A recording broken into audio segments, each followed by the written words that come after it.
Shout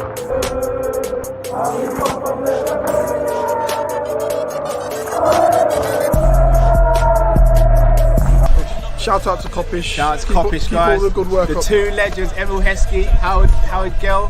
Can't get much better than that, guys. Yeah. You know what to do now. Like, comment, subscribe. I'm with legends, guys.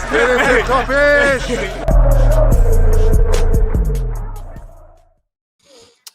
Yes, people. What is going on around the world? Wherever you're watching, big up yourselves each and every time. Please make sure you smash that like button and subscribe if you are new. Got my boy Ram with me today for this preview. What's going on, B? I'm all good, man. All good. Liverpool winning. I mean, last night's result wasn't great, but we got to move. We got to keep it moving until the end of the season, man. We do indeed. I mean, we might as well just brush over that real quick before we get into the meat and the bone of why we're here. Yeah. Yeah, it's done. It's done. It's done. I'm not talking to Matt for exactly 14 days now because I'm really upset with him. He pulled me into a false sense of security.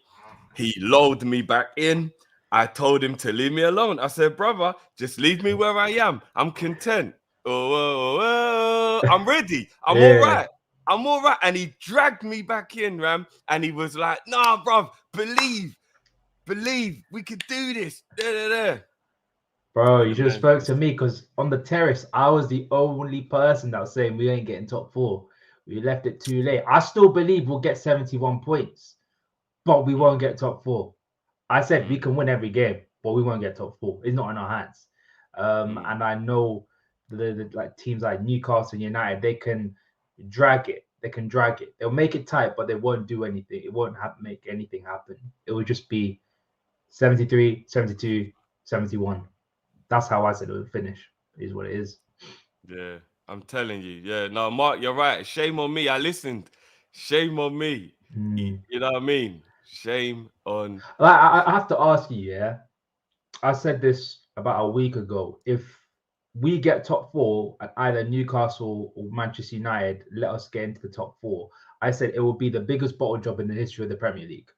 A 12-point deficit, and we'd overturn that. And I said to people, do you think we will overturn a 12-point deficit? And they kept on saying, yeah. And I was like, nah, you're bugging. Only one team in the history of the Premier League has done that. And that was Newcastle. And many people said they didn't have the cojones to do it because it was their first time. And people were going off the same thing. They got some decent players in there, man. And we haven't been the same. And we left it far too late, man. No, we did. I mean, and on that note, I do have a couple of supers that came through, but this one is actually on the money. I'm not even gonna lie. You see, De Zerbi, look, we didn't get top four because we're not good enough. I'm not gonna blame anybody. You have to take accountability for your own actions. And as a football club this season, we ain't been good enough. So let's not like go too far in another direction of like other things. But just at face value, though, bro, just based on the last 24 hours, fuck De Zerbi, man. Like, why on earth did you rotate and drop 4 or 5 key players for the game yesterday, acting like the game didn't mean anything to you? What, have you got an FA Cup final you're preparing for? We don't realise or something, brother. Like, what? Like, I thought they had ambitions of top 4 themselves, and I thought they wanted to definitely cement Europa League football themselves. What was that all about yesterday, bro? He did the same thing he did against Everton, meaning he don't learn from his mistakes. He rotated against Everton, got battered, and then he's playing a much better team and rotates again. And then he gets battered again, bruv. And anyone telling me they want De Zerbi and over Klopp, give your head a wobble, please. Bro, it's like, I don't get it, because like you said it, most of them players aren't going to be there next season. Like Caicedo ain't going to be there. McAllister, we know I sent you a DM, Drifty, about McAllister. It's looking like he's not going to be at Brighton next season. Going to move to us. But how many of their players are actually going to stay? So why not why not get every last juice out of them as he still can? It doesn't make. Like, I don't get it. Honestly, I don't get it. If you actually look at the Premier League table, which I'll bring up now real quick, and I apologize to anybody who has any form of distress at me showing you this, or I bring any I don't know, depression to your day, I do apologize in advance. But I'm going to bring up the Premier League table real quick. And we can just have a quick gander at it. Now, if you look at Brighton right now, one game played less than us. But after yesterday's defeat and not capitalizing and trying to go up to 61 points, they are now only on 58, right? Mm. So that means that, I mean, I don't think they're ever going to get top four anyway, but with them having so many games in hand, should their ambition have not been, what if, just in case, let's push, do you know what I mean? Let's push the boundaries for a miracle. Who knows, innit? Remember, they would have been on 64 points if they'd have won the 2 games in hand they had on us. So if we could possibly get it, then technically could they not possibly have got it also? Nah, Drift. I don't think so. But I believe for Europa, it would have cemented them being in Europa. And that would be a big... No, I'm stretching, Ram. I'm stretching at the top 4 thing. I'm just saying, like, you know, like as in reach for the stars and then you'll land on the moon. You know what I mean? But then if you look at the top 4, if you look at the Europa League places now, after that defeat yesterday, they know they're playing Man City. Let's keep it a buck. There's a massive possibility Man City wipe the floor with them. They could rest players and not care because the league is already won at that point. But even with a rotation squad, there's still a massive possibility they beat Brighton, regardless of whatever. So let's just go with the common sense one and just go, they played 36 games because they're not going to win the Man City game. They're going to lose that game, yeah? Just using common sense. Now that means they've only got a 1-point advantage on Tottenham and Villa, who both could quite easily get a win or a 2 draw or whatever in their next couple of games. And then that means Brighton could drop out of Europe now with that defeat yesterday. I don't get it. I don't get it. I have no idea why, with 4 games left, you go on a rotation and start dropping key players. I don't know. It is what it is. But anyway, let's not go on there. Like, you know what I mean? If that's what Brighton want to do, enjoy your never played in Europe. Could have got to Europe, and now you might not get to Europe. Because Brighton as a club have never historically ever been in European competition. And if Aston Villa and Tottenham pip them to 5th, 6th, 7th, they don't even get Europa League football. So, yeah, it is what it is, man. Anyway, on to Villa. Speaking of them, little segue there. They are the opponents who are coming to Anfield for the final home game of the season. As you can see in the title, top 4's done. Let's just see off these legends now with a really, really cool send-off. And I don't even think that necessarily means a win, even though a win would be brilliant.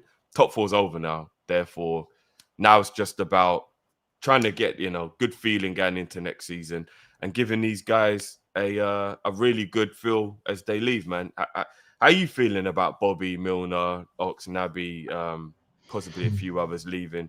I actually, do you know, this super chat's actually part of what I'm asking about. So let me get this one quickly. Honesty, big up Kopish, big up yourself, bro. Have you seen Klopp's presser? I haven't. I'm actually gonna try to watch it, but I didn't get a chance. The journalist asked him about Kelleher, and he doesn't see him leaving. That, I mean, again, I don't believe everything Klopp says because in press conferences, managers have to say certain things, right? Yeah, of course. But that's good. I'm going to try and see it as good news more than bad news. But on that, there could be other people leaving as well, not just the people who we know are leaving. How are you feeling about the whole situation, bro? It's gonna be an emotional moment, you know. I don't think we see the day. I mean, if we look back in the last 4 to 5 years or seasons, we wouldn't imagine the day that Bobby would be leaving, innit? Even Millie to an extent. Like, they're the kind of players that was so integral to this team and how we rose up from where we were. Those were the 2 stalwarts. And if you look back at the team that Klopp inherited, those were the 2 main players that he used during that 2015-16 campaign. And they're still there at this moment. Regardless, people don't think they should be there. That's by the by. They must have shown some quality.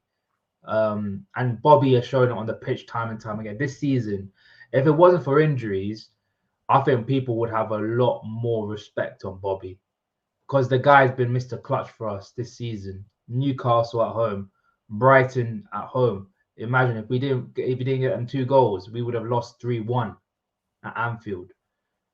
Like it is one of them ones, and obviously that goal against Arsenal, the equalizer, should have been a win if Konate actually put the ball in the back of the net. But yeah, man, I'm gonna be a little bit more upset about Bobby leaving because Bobby's just been the main guy. He represented what Klopp wanted in his team, but it's gonna be difficult to see, man. I wish the game was live. I wish it was like 5:30 or like on Sunday because you could have actually watched it. But it is what it is, man.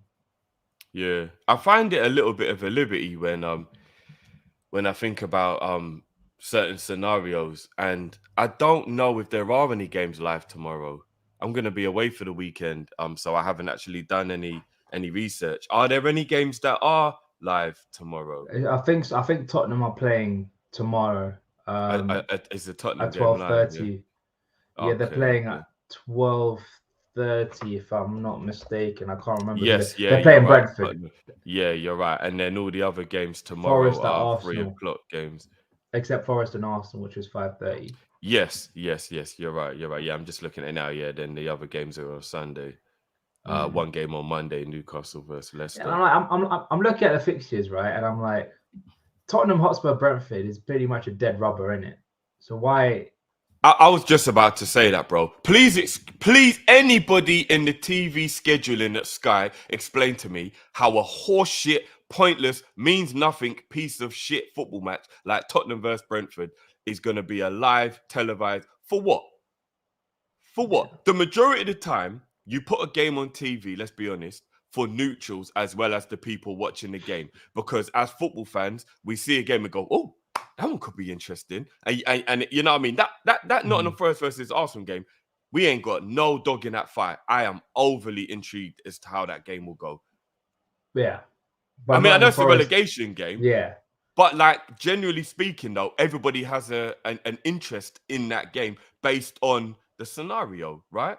So if you look at the other fixtures, you think to yourself, hold on a minute, Wolves Everton is a 3:00 game. There's massive thingy pressure on Everton at the moment. How is that game? Man United Bournemouth, they need to solidify their top 4. That is an important football match to be watched. Like, why is that game not? And our game, we're in the top 4 battle. You pick Tottenham versus Brentford. I know. I mean, I didn't want to be the 12:00 game again for the 9th time in the season. Don't get me wrong.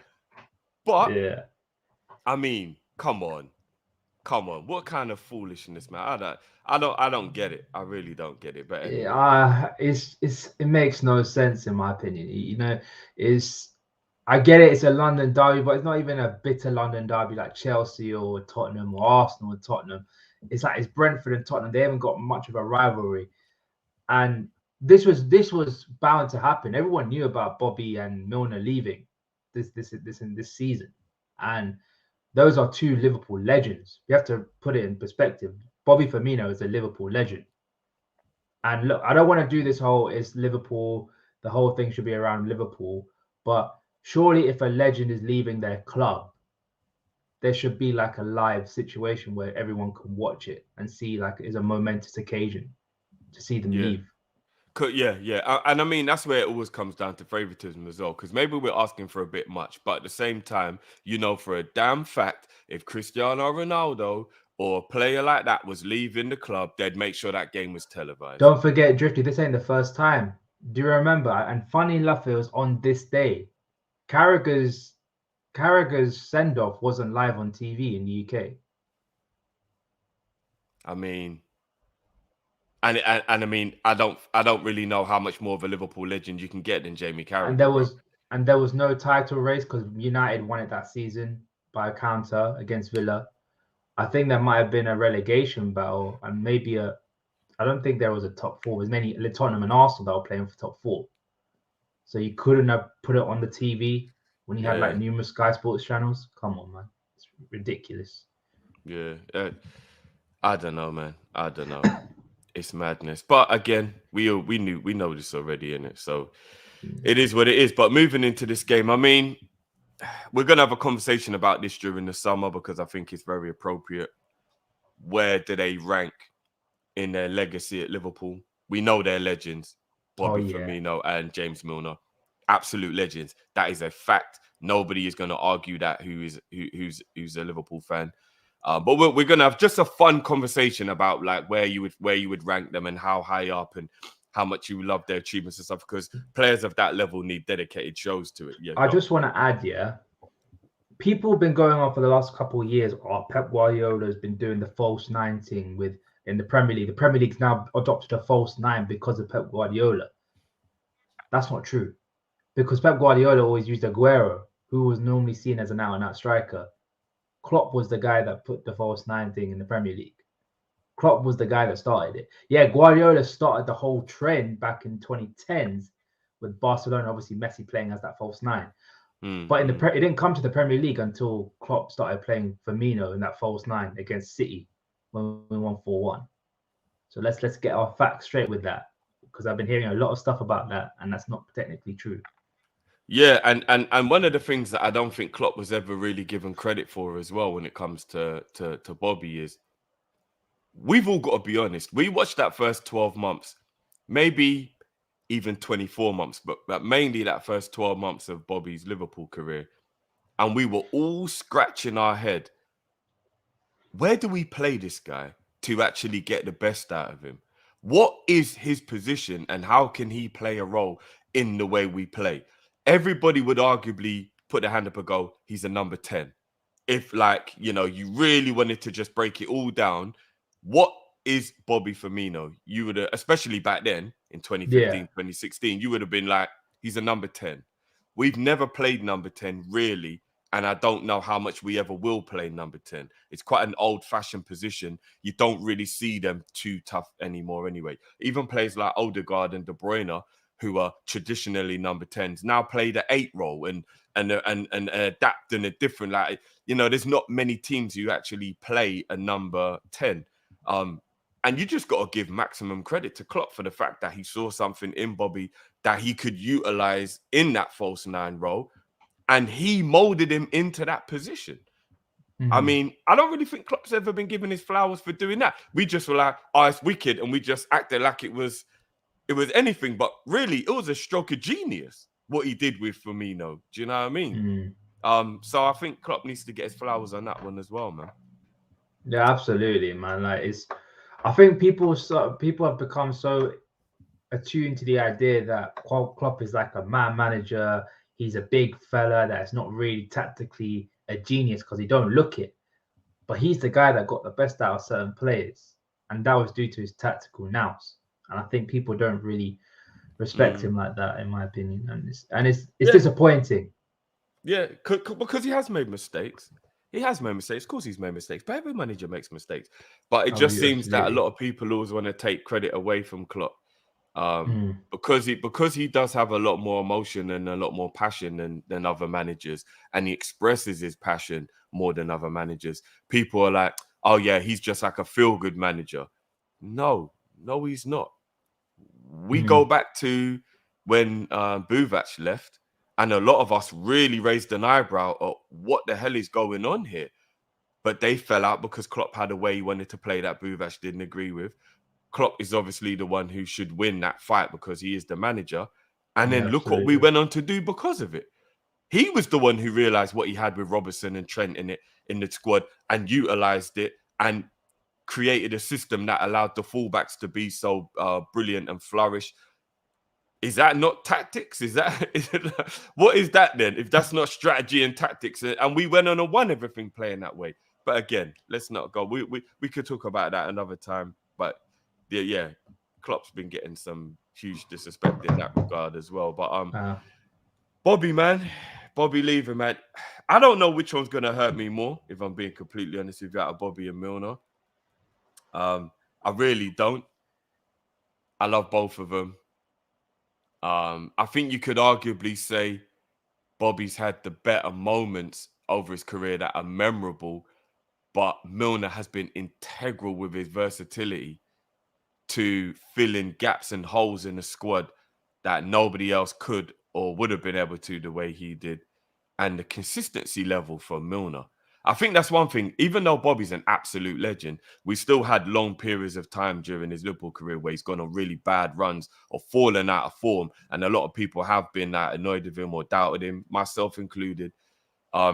But Milner's consistency across the 8 years he's been at Liverpool is impeccable, in my opinion.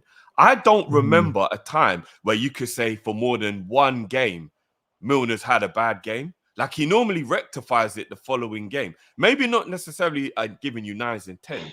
He's not that type of player. But you're always getting 7s.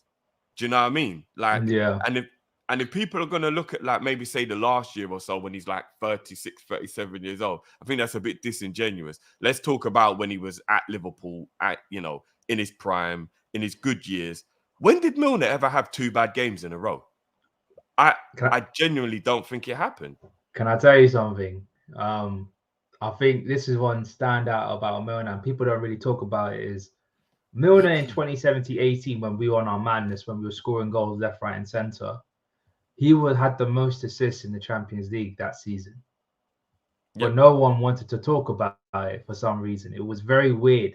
And he never got the respect that people deserve. I think because his name is Milner, he looked quite clunky. He's not very easy on the eye, but he is the person where if you tell him to do a job, he'll do it at the best of his ability. And only the best of his ability is around about a 7 or a 8. If you get what I mean, minimum.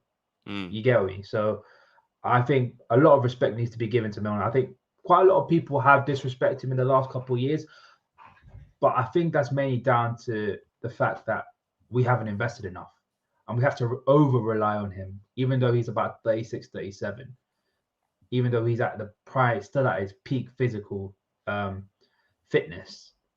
A club like Liverpool shouldn't be relying on a 36-year-old unless your name is Modric or Kroos or Gerrard or even to an extent Scholes or Lampard, players of that ability, which, no offense to Milner, he's not on that ability level, but when he does come on, he still produces performances that should be commended. But yeah, I think 100%, bro. I think the reason why he gets so much disrespect from our fan base is because we haven't invested enough, and we have to rely on him. I don't think people like myself or you, Drifty, have against him, because look, if he is told to play on the pitch and he does what he's told, is it up to him? Is it his fault? No. No, it's true. And even if you just look at the man's CV, I think James Milner, in my opinion, is the most underrated footballer in Premier League history. I truly do. I don't use trophies to judge individuals in terms of their ability and stuff. But if you're looking at someone once their career is over, you do implement a form of like, well, put the accolades on top of how you felt about them as a person, as a player, all that kind of stuff. James Milner's won the Premier League 2 times, if I'm not mistaken. Once with Man City, once with Liverpool. He's won the Champions League. Obviously he's won everything with us. Every single club he's left, nobody has any bad words to say about him. They all say he was brilliant for them. Ask Man City fans. Man City were livid he left, bro. Livid that he left them. Do you know what I mean? Yeah. James Milner, I truly do believe he is the most underrated footballer in Premier League history. I really, really do. I don't think he gets anywhere near the respect that he should do for his talent, ability, what he achieved, everything, man. And we're gonna do a proper show about these guys leaving as well. So don't get twisted, guys. This is just a preview for the Villa game, but we have to talk about it because it's their last home game. But even Naby and Ox, they will get spoken about. We're not just gonna just par them man off there as well. I love Ox. I really, really do. And Naby Keita killed him. Yeah, both of them. Both of them. It's not Naby Keita's fault that he had a rubbish Liverpool career. He didn't want to be injured. All the banter aside and all that stuff, just being real, he didn't want to be injured. He didn't ask for that or whatnot. It ain't his fault. And Ox as well. So Naby was important for us last season. To a degree. He was very important for us last season. City away. City at the semi-final. Benfica away. Man United away. He did have some big moments last season. He did. But we've got to send them off. So, how do you feel about this game now that we can't get top four? Do you be a little bit more sentimental, bro? Do you give these guys minutes? Do you play these guys? Or do you go with a strong team to get the 3 points and then maybe try and be a couple of goals up and they can just get a little rally cry at the end for 5 or 10 minutes? How would you go? Give me your starting lineup, bro, and how would you go with it? I still go pretty strong. I think the only players that I'll probably give minutes to, as like send-off minutes to, would be Bobby and Milner. I don't know if Ox and Naby are still fit. I don't know about that. Naby isn't, but I heard that Ox is. So maybe he might get a couple of minutes. Say if we're winning like 2-0, he'll get a couple of minutes in coming off the bench. But yeah, I'll probably go again, Ali in goal, Trent at that inverted right back position, Ibu, Verge, Robbo, then Fabinho in the 6. I'll still keep it at Henderson and Jones, even though shout out to Jones. Jones has actually been playing really, really well.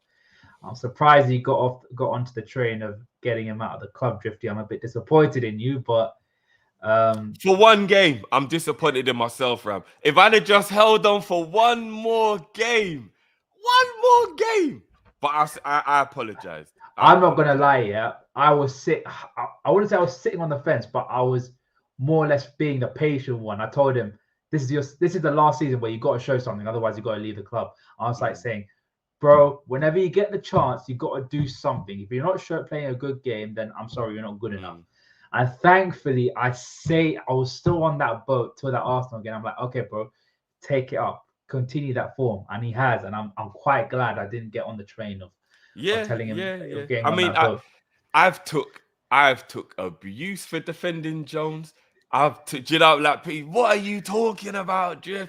Like I have been, I think everybody on this channel can even say I have been his biggest defender.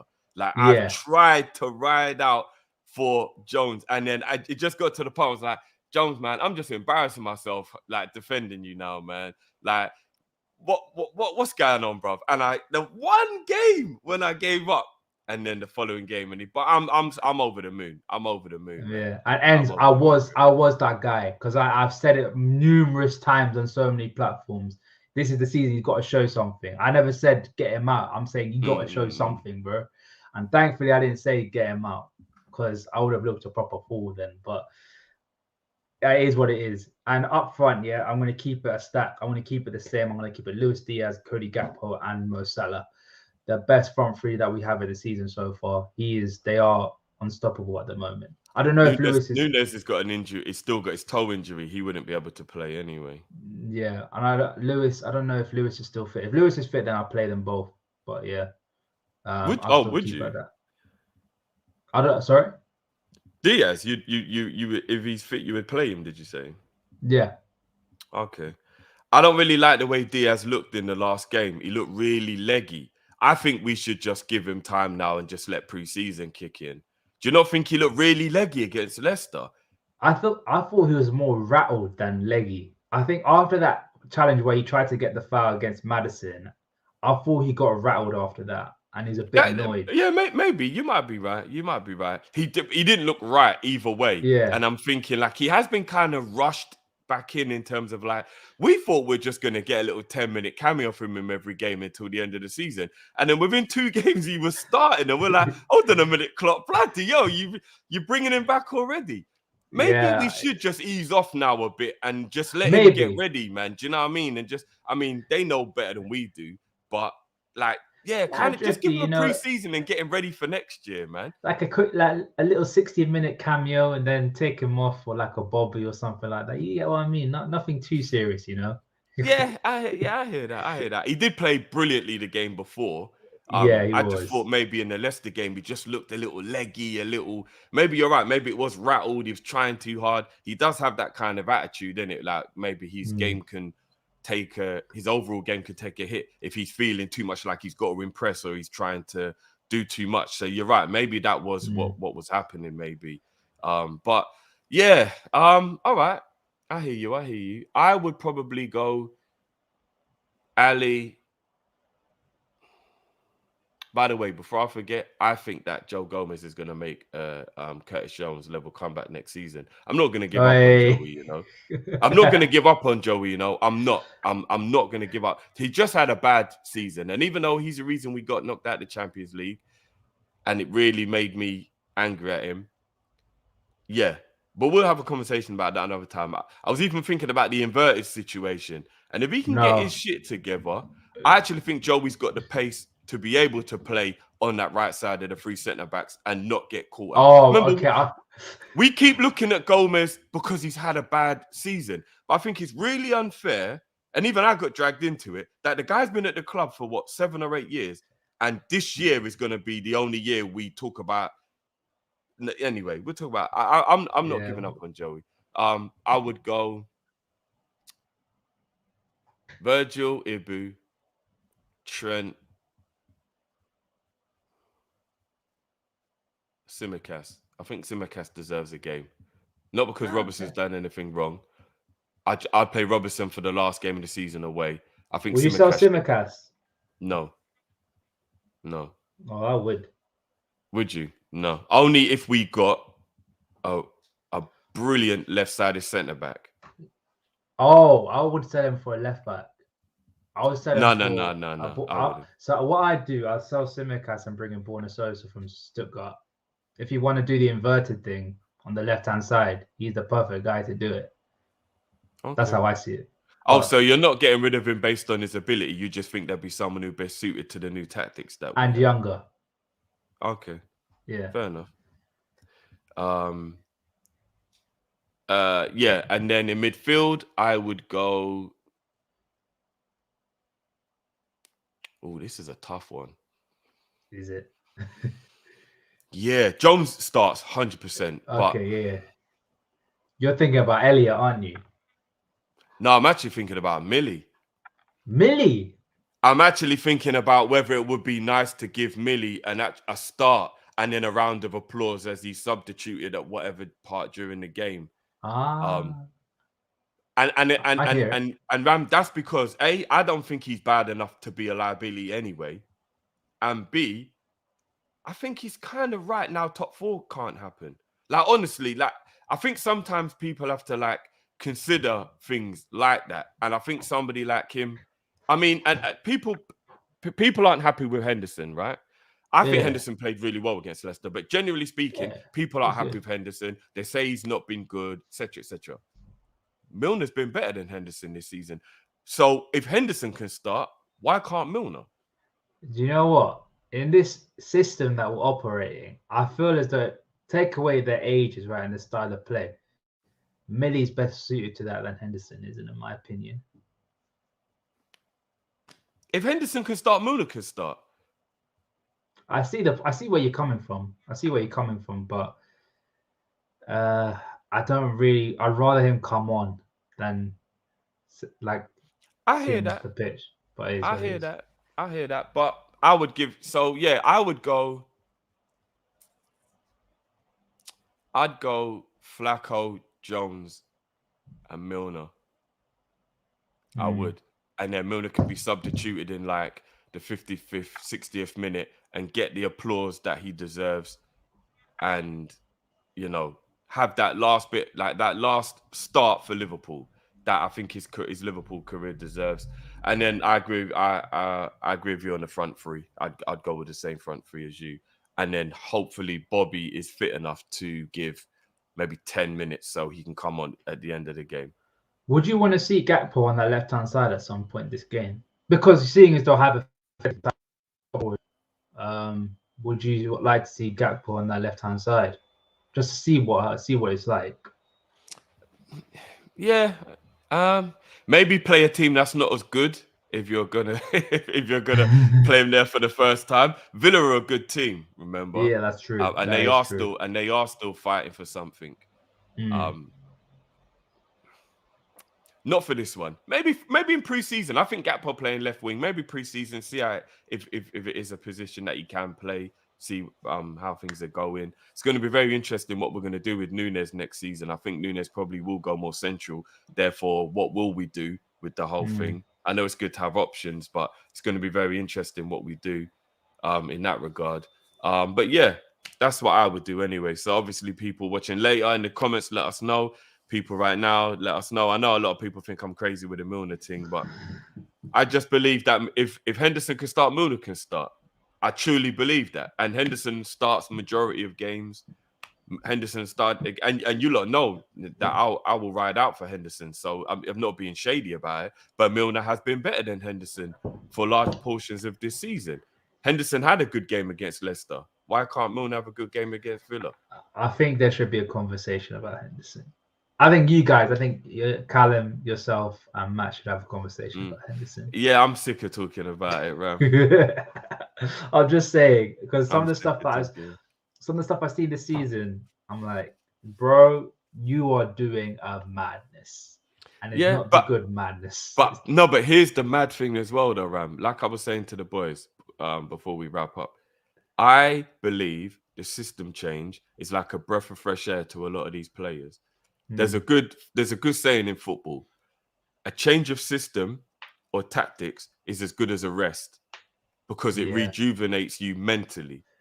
If you look at the way we've played this season, I'm not making excuses for people like Henderson. I'm not. I genuinely am not. But there was a really weird thing going on at Liverpool this season where you looked at world-class footballers and thought to yourself, what the hell are you doing? What the hell are you doing? Robertson, Van Dijk, Trent, Flacco, Salah. Like, the list goes on of players this season where you're like, bro, you are way better than this, bro. What on earth is going on? I think the way we're playing, the confidence being low, players being bored of the system or the system not working in what way, I think a lot of that has got a lot to do with why a lot of our players have played the way they have. Joey, a lot of the players, Matip, look how poor Matip's been this season. Yeah, that's true. Like, yeah. I truly just believe there was something wrong at the club, and I believe Klopp realised and finally found out what it was. And whether it was a rollover from the disappointment of last, whatever it is. I mean, come on, man. Henderson was good for the most part last season. It wasn't brilliant or excellent, but he was good. Oh, yeah. I think when he played at that 6 role, he was a lot better than what people gave him credit for. He was actually quite good as a 6 when he did play City at the semi-final. Even Brighton, when we played against Brighton, when we drew 3-3, I wouldn't say it was mainly his fault, but he still had a really decent game, you know? So I think he could be right, but seeing off this season and seeing what he's done, bro, is looking very, very bad. It's not even a drop off; it's a massive drop off drift. Just to have, I think it's time to have the conversation about him. Respect the guy, 100%. But yeah. Yeah, no, I hear that. I'm completely fine with Henderson being 7th or 8th choice next season and still having the respect for him as captain, and he can do a job coming in where needed, games, 100%. things like that. Do you know what I mean? Like, there's no way that we're all of a sudden just gonna act like he isn't capable of doing it. Basically, I think he should get the Milner role. Moving forward. I don't mind that. And I don't mean that disrespectfully. I just mean I agree with you lot. We have moved on from Henderson as a starting player, but he's a legend of the club. He's team captain. He's club captain. And he can play the Milner role next season. The thing I don't like is people say you can't be sentimental in football. You can be, but you just have to be on it in terms of you can give that room of luxury to be sentimental. You get what I mean? And we haven't invested enough in the squad to be sentimental. That's why we've been doing so badly. And that's on Liverpool itself. Like they haven't done enough in the transfer windows. And hopefully this season they could do that, man, because we desperately need it. But one thing I've got to say, Drift. I'm gonna reopen this discussion, about Curtis Jones and Trent and the armband. And I'm going to reopen it. I know Matt's not going to like this. I know Matt is watching. But Matt, I'm going to say this once. In terms of a captaincy, and I'm going to be with Drifty and Callum here. Curtis Jones may be the better captain than Trent Alexander-Arnold. I'm just saying. I think we need to reopen that discussion. Because Matt We was can have, fully, we can have another conversation about it. We can. Matt was fully on your case this season about it, and now we see what's happening, bro. Just saying. Yeah, you know what? And I've changed, Ram. I truly believe that maybe Trent could be a captain now. Like I have changed. So even I've changed my opinion on that one. But I do believe of the two, Jones would be the better captain. And I'm basing it on some factual evidence as well. If anyone watched under 23s, he was a brilliant captain. Do you know what I mean? I'm not just like acting like I'm not just plucking something out the sky and just willy-nilly talking about it. Jones has captain experience and he was a brilliant under 23 captain. Do you know what I mean? Therefore, I think there's a little bit more behind what we're saying about Jones being able to do it. But I do think that Trent is definitely improving in terms of his mentality. And now he's looking like the type of leader that could be a Gerrard type leader figure where it would just be him dragging everybody up a level. That could be why he's a good captain. Not him going around and shouting at everyone and doing the organising the way like a John Terry, Jamie Carragher type of captain would, but a Gerrard level captain. I'm not going to scream at you, but I'm going to make you raise your level by watching how good I'm playing. I'm going to lead by example and you'll follow me. Maybe Trent can be that type of captain. Do you know what I mean? We'll see in it. Yeah, we'll see, man. We'll see. But yeah, we'll definitely have a proper conversation about that. AJ says, you know, Jones is going to ask for that number 8 shirt. Bro, if it was up to me, I would just retire that shirt, man. Just retire the Yeah. number After 8 shirt. Gerrard, it should have been retired. But I think McAllister will get that. Possibly he might get 10 because 10 will also be available as well.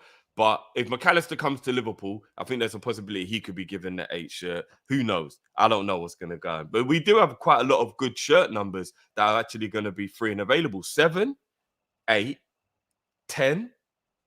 Do you know what? I'm sure there was another one. This might be a rogue one, yeah? 9. I think Yeah, Cody shit. Gakpo might get 9, number 7, 8. 7, 8, 10, and 7, 8, 9, 10. Ram, all those are like the best numbers in the whole big squad, numbers, right? the big boy numbers. The big boys. Numbers. Big boys. Mad thing. If it was a rogue shout, I think Cody Gakpo might get number 8. Do you not think Gakpo might look better with the number 10 shirt? Would number 10 not suit Gakpo more than the number 8? But he does wear number 8. Cody wears number 8. Oh, what, for Holland? Netherlands, yeah. Okay. Cody's got a bit of a 7 vibe about him as well, though, don't you think? I was thinking 7. He's got a bit of a number 7 vibe about it. I don't know. It'll be interesting. I know everyone's going to disagree with me on this. I'd give Nunes number 9. Do you know who would be a great number 8, Drifty? Who would don the number 8 properly? Joshua Kimmich. Ram, don't do that. We're about to finish, right? I'm just saying. No, we're about, bruv. I looked at what Bayern Munich was saying. It's irrelevant that he don't want to be there anymore. They're not going to sell him, bro. You'd have to move heaven and earth to get Kimmich out of Bayern Munich right now, bro. And we ain't got the type of owners. Do you know what scares me? Man City are the type of club that might go and look at it and go, oh, hang on a minute. What, you mean if we give you X, Y, Z, we might be able to... Bro, Liverpool ain't going to do what it takes to get Kimmich. Yeah, that's true. That is true. Yeah, we're not at all, man. Diaz number 7. That could be a shout still. Hey, look, it's going to be interesting. But yeah, ain't it upsetting that Kimmich has become available in a club like Liverpool? Just know they can't even get involved. What's that all about? Bro? And tell me a player that can play the way the inverted fullback position if Trent's not available better than Kimmich. We'd literally have 2 players in that position. That would mean that we'd never be able to not play that situation. Yeah, that's true. Yeah. In fact, you could play them both and they could just swap during games. Literally, it'd be like swapping them around, innit? Like it just bro, don't get me started, man. It'd be Liverpool, like to me, to you, to me, to you, to me. It's like, oh, bro, imagine that. Do you know, bro? Bro, we don't like that. I can't even think of a. Do you know what? I would actually take Kimmich over every single midfielder we've been linked with, including Jude Bellingham. Yeah, I genuinely would. He's the only player that would guarantee us success, in my opinion. But Liverpool ain't about that life, Ram. We're not about that life. But before we go, bro, give me a score prediction for the game, B. I'm still gonna be on the Ali Golden Glove Award this season. Yeah, I'm gonna go for a 2-0, a close 2-0 as well. I don't think it's gonna be an easy game. It will never be an easy game against Unai Emery, but I think we can get the job done, man. I'll go 2-0. Alisson clean sheet again, hopefully. Unfortunately, I don't think we'll keep the clean sheet, bro. I'm gonna go 2-1. I think it'll be 2-1. I think Villa will score. I think they'll get maybe a counter attack or maybe a set piece or something, and they will get a goal in the game. They have a lot of threat with the pace of Ollie Watkins. You know what we're like. Even though we've been a lot better defensively, we are still giving up chances.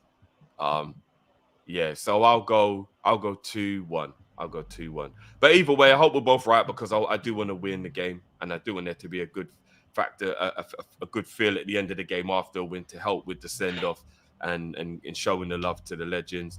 And it's going to be emotional. It's going to be emotional, man. For anybody out there that always says that I'm too sentimental and all that kind of stuff, and I'm too emotional, I don't want to see you getting upset when you watch Bobby and Millie and the boys walking around and we're giving them the round of applause and you realize they're not here anymore and they're not going to play for our club anymore. I don't want no emotions then. None. You know what I mean? Man. And football without emotion is nothing, man. Give your head a wobble if you think like that. Football without emotion ain't football. I'm sorry. It'd just be like robots. We're just watching. You know what robots, I mean? You might as well just go watch tennis. Quiet. You know get me? You get me? Yeah. You might as well, bro. But anyway, golf. Although I do like tennis, by the way, I do like golf. Like golf is just like see people. You got me. Yeah. You know, and you know what? What's mad as well, yeah, about like golf, tennis, those kind of things. You know what is kind of crazy? That we are kind of expected to be quiet while they're playing, and when you really deep it, man up, man. Deal with it. Like, if everybody's making a bit of noise, what about the football players, the rugby players, the basketball players? Them man, they're playing with everyone shouting and screaming. And why is it? What? And outside, golf's outside. The sounds are just gonna like trickle off into the distance anyway. Like, it's in the middle of a park. Like, what? I don't like the talk of tennis, man. Obviously, after what's happened with Rafa, man, it is what it is. What we mean. Yeah. Let's not go off in a tangent. But them man there have to like start dealing with people being able to make noise during while they're playing, man. I'm sorry, it's a little bit mad still. But anyway, let's see how we get on tomorrow. We'll be back afterward for the reaction because obviously it's a 3:00 kickoff, so we can't do a watch along for the game. And make sure you tune in tonight as well, guys. It's Friday night, so you lot get to have your say. Yes, Friday night calling. Yeah, and I'm sure the boys will be chopping it up a lot more in terms of like the Milner and the Bobby leaving and, you know, all that kind of stuff. So, yeah, I won't be there tonight, unfortunately, guys, but the boys will be there. So make sure you join them. And, yeah, until next time, Ram, big up yourself, bro. Let them know where they can find you before we leave, bro. Yeah, you can follow my Twitter, LRB Rams, and you can also find me on the terrace doing my thing, chatting up about Liverpool, seeing how bigging them up. And obviously taking down the rivals, innit? Big up Arsenal, Bottle Job FC. Arteta said the title's not over. Oh, I can't do the Lee thing, which is really No, Ram, Arteta said that the title's not over today in his press conference. It will be over at the City Ground, I guarantee you. 1-0 win Forest. No, I just want to know at what point it goes past positivity and becomes delusion, bro. Copium is I like. Honestly, before we go, says, where do you guys want Carvalho to go on loan? Brighton. Benfica. I think he needs Premier League football, Ram. That is true. That is also true. Brighton is a good one. I was going to say Forest, but no, not Forest. Brighton, maybe Palace. Fulham, I think would be good. Maybe even Villa as well. Yeah, it'll be interesting. It'll be interesting. Godson, don't do it to yourself, bro. Don't do it to yourself. But yeah, big up everyone. Smash the like button, and we will catch you next time, people. Peace.